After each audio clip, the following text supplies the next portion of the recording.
Do you like creating models, system thinking, complex adaptive systems? Well, a long time ago, in my study times, I think it was the year 2005, I encountered the book Complex Adaptive Systems in Social Sciences. Next year, or 2 years later, there was a lecture by University of California professor, namely Robert Jervis, who wrote on complex systems in politics. I fell in love with modeling data, modeling structures, systems in my mind, cognitively. And I took a course on Coursera about modeling in general. And I encountered this book by Philip Tetlock, Expert Political Judgment, which is very, very interesting because it tries to postulate that a fox, someone who has many models, multiple perspectives, various ways of looking at things, predicts certain things, like a Cassandra sometimes, better than a hedgehog, who has one big, robust model of how things should work. Now, strategically, I believe that hedgehogs may have a certain privilege, but when it comes to tactics, and tactics as assumed into strategies, foxes make it better. So, knowing the limits of one's knowledge. The fox knows many things, but the hedgehog knows one big thing. From stories of Isaiah Berlin. The test of a first-rate intelligence is the ability to hold two opposing ideas in the mind at the same time and still retain the ability to function. Scott Fitzgerald. So, I would cite Walt Whitman.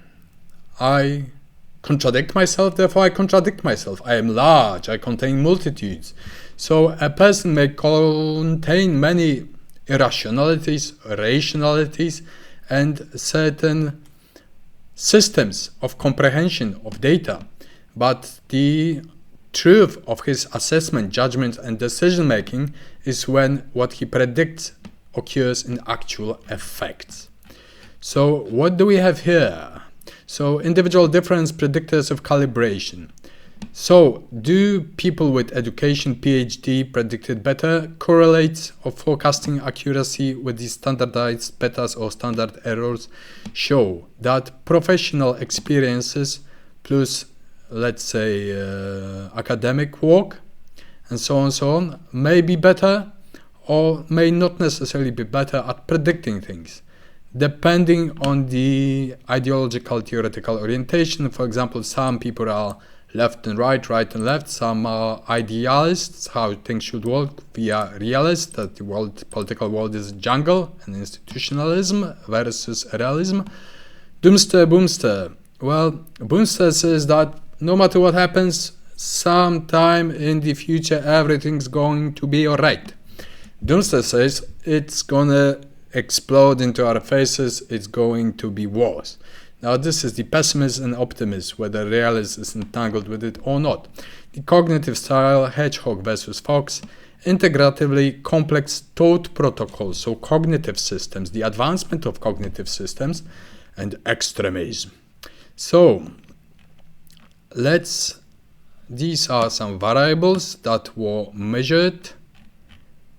And let's say institutionalist versus realist. Personally, I'm an institutionalist. I believe that institutions are necessary, but they are messy in the process. They are necessary, but they must be enforced somehow in order for the world to work. Now, I believed once in cosmopolitan institutionalism, naive of me, as we see all international law is degraded into crap right now. And non-proliferation treaties are dismantled. It's a mess, it's chaos, it's like realists wisely at it, it's a jungle.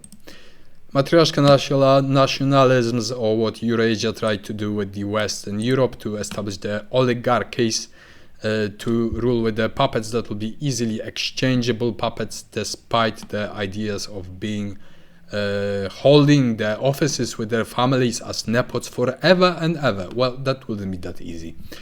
So, doomsters, boomsters. As I mentioned, cognitive style correlates. So, I believe that any person that is not a political theorist, And it is quite interesting that when I was studying politics, most think tanks, most political theorists have absolutely nothing to say in politics. They can work in think tanks. Politics go their way. Political theorists invent theories and go their way, predicting, non-predicting, and all that. Now, how often politicians are imported with political science knowledge? Rarely ever. And most people with political science degrees are not professional politicians, rhetors, orators, and so on, so on. So, as a person eliminated from politics successfully, I spend my time reading great books like Cicero on politics, Rhetorica ad Herennium, and political theory as a consolation so that I can play a little Cassandra and predict certain things. Well, I just decided not to open the Pandora's box because since 2013, everything I fucking predicted happened. And yeah. So, anyway, highly recommended book. Now, I don't have the all the algorithms, all the top-notch technologies of calculations of CASs or complex adaptive systems with all the data, information, intelligence that stream into the institutions so that they can analyze them, give forecast reports, contingency planning, and so on and so on. I'm like a little ant doing its work. However, it is useful for an educated citizen to see the politics, the geopolitics in greater systems as a fox, because then as a citizen you can make decisions, small decisions, maybe not influencing anything on the power level, but at least you use your brain. So go for it. It's fun.